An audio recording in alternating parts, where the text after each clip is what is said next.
Hello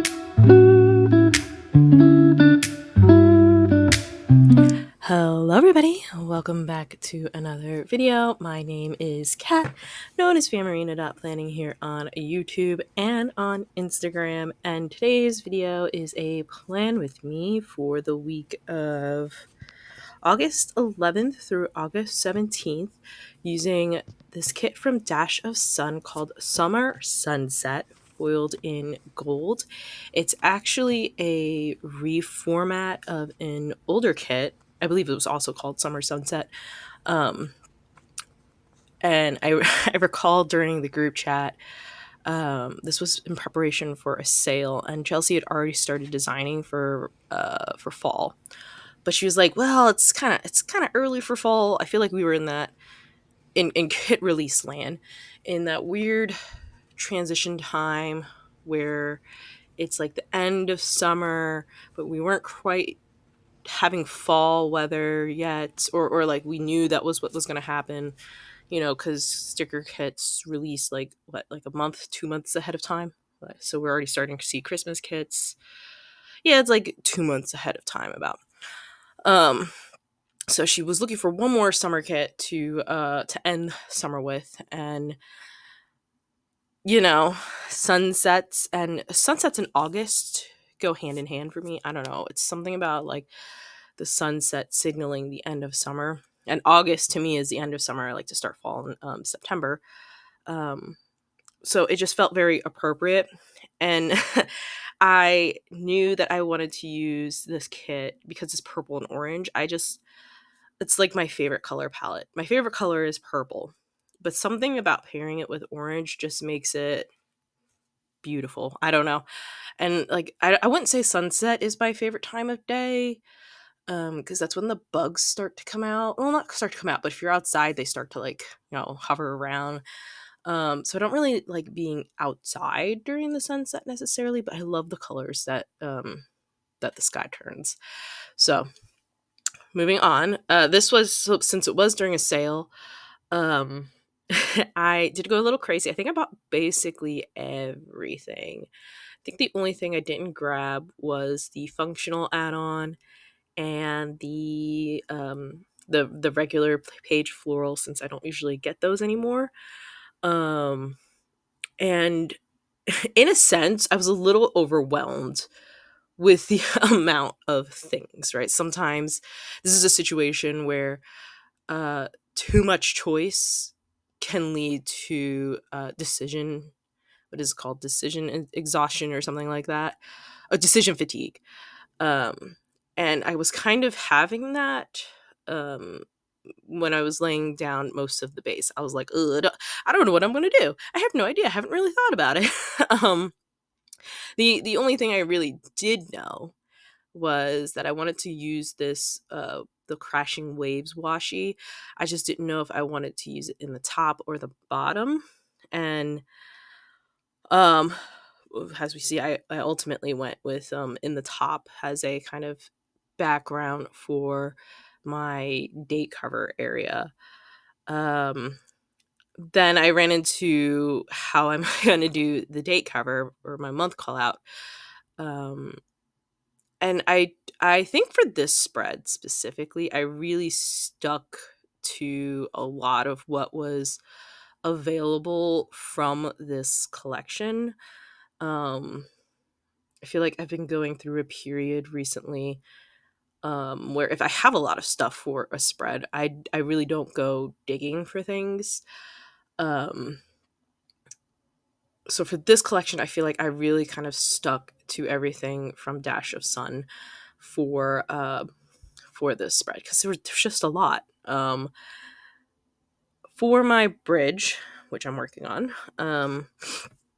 excuse me, I wanted to continue playing with, um, combining full boxes and compositions.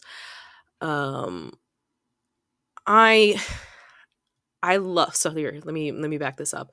So once I started doing these things that bridge the two pages, I I was like, I have to cut this in half, or not in half, but I have to split this spread, right? And like, will this look stupid when I have to inevitably cut this? Um, and through the year, I've been finding like if I put a large piece of deco or a composition or something like that, it doesn't feel as silly to me. This one, the full box is kind of split in the middle, and you'll see. Well, maybe it doesn't look like stupid per se, but in my brain, I'm just like, why didn't I just shift this whole thing over so I wasn't like cutting a full box? I don't know. When I cut a full box, when I split a full box, it seems a little strange to me. When I split like a composition, I'm just like, okay, that's not like it doesn't bother me. I'm not sure if bother is the right. It's just something that like catches my eye, I guess is a better way to say it. Um, so I know for certain after I get this base laid down, I actually don't usually cut my page until I finish the spread, and I'm about to put it in my binder. Um, I know after I cut it, I was like, this looks silly being like me splitting this full box. Like, why did I do that? But we move on. I'm just, these weird thoughts that come to my brain. I will admit, I was kind of struggling with the storytelling aspect. Not that every spread has to tell a story and all that jazz, but I was having a little bit of trouble with my tilted boxes, and I should have taken that as a sign of like, just don't tilt the boxes, because I set these two down and I was like, they don't necessarily fit side by side, but like I want to use them together because they kind of have they have like the same kind of day, just in different locations on the beach. And I I still think it looks a little strange now. Not maybe strange is not the right word, but I feel like I could have done it better. Um because I feel like these two boxes do work well together. I just don't like how I tilted them. That's why I'm like, I need to start recognizing that when I sit down and I'm like, oh, you know, this trying to force this tilted box is not working. Maybe I need to shift gears and just leave it in the column. Um which is a very for me, you wouldn't think that's very hard.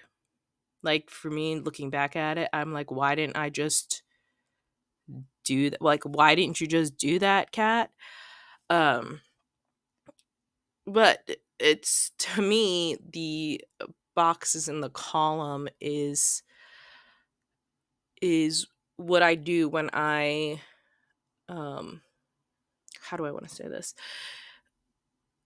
And I feel like I've said this before, like tilted boxes is like the natural, like the default thing. I guess that's a much better way to say it. It's my default tilting boxes or not staying within the column. So when I stay in the column, it's for balance reasons, right? So on the other side of the page, I had one box in the column to balance that center bridge versus that tilted box in the corner. So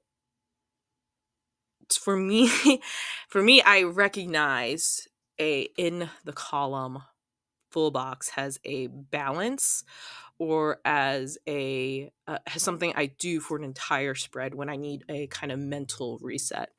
So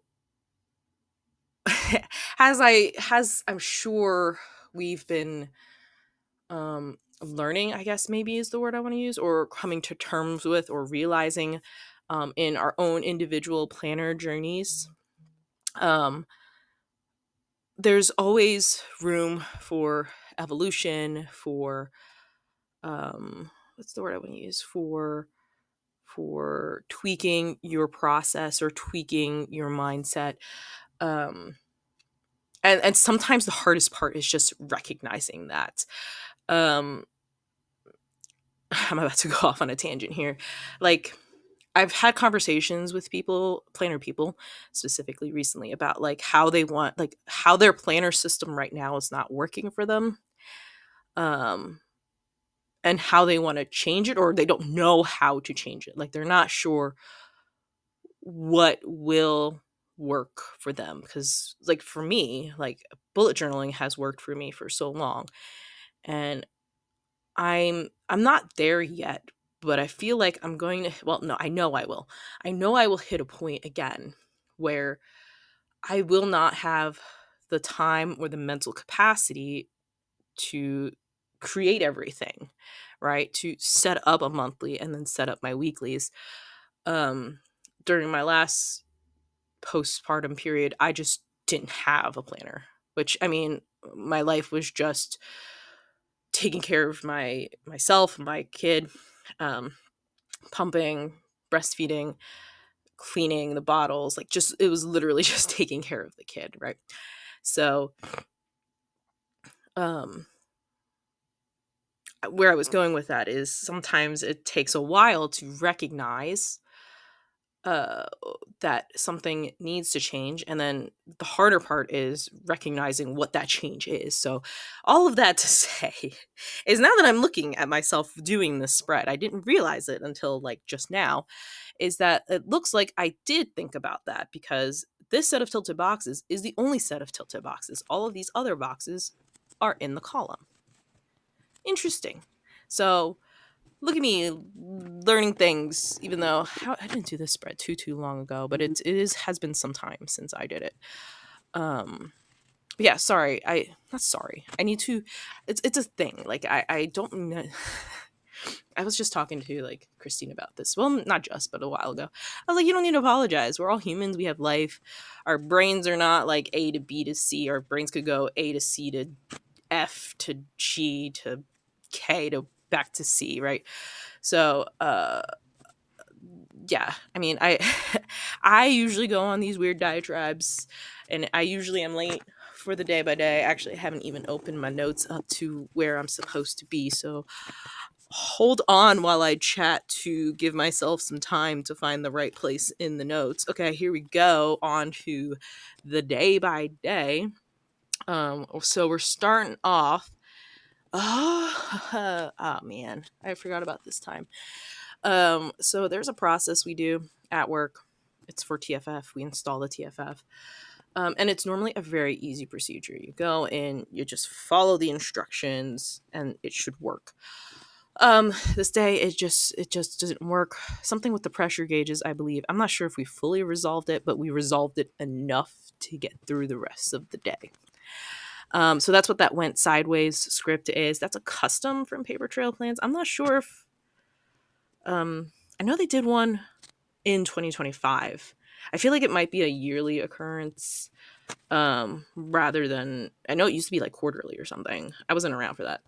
Um, but yeah, that went sideways script. Bub had a rough night, and then I finished the night with a planning session. Wow, I had both of those.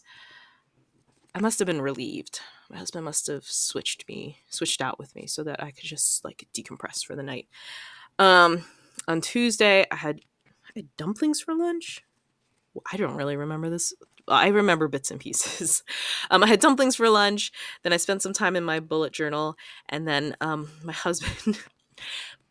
This was the time when I don't know the YouTuber's name, but my husband's been saying like engine teardowns, but what he does, this YouTuber, is he has like engines that usually go through catastrophic failure, like they don't function anymore, and what he does is he takes it apart piece by piece, um, and he kind of diagnoses what happened, because sometimes he knows, and like the YouTuber knows, and sometimes the YouTuber doesn't. So he diagnoses what probably led to the engine failure. So I guess this night I was just too tired. I didn't want to do anything. So I kind of just sat with my husband while he falls asleep to the engine teardowns, because there's like what is it? It's like it's like an air gun that like unscrews the bolts or whatever. It makes this very specific sound. It's I can see why he falls asleep to it. But I was watching engine teardowns, and it's very fascinating. Because you actually learn a lot about engines, and not that I'm not a car person. I'm content with just letting my husband, my dad, and the mechanic deal with it. I know some basic stuff, so I know how to change the tire. I know how to pump the gas. I know how to check for these things. I just would rather not do it myself, unless I have to. Right? Um, it's just I'm not a car person. I'd rather let the car people deal with it.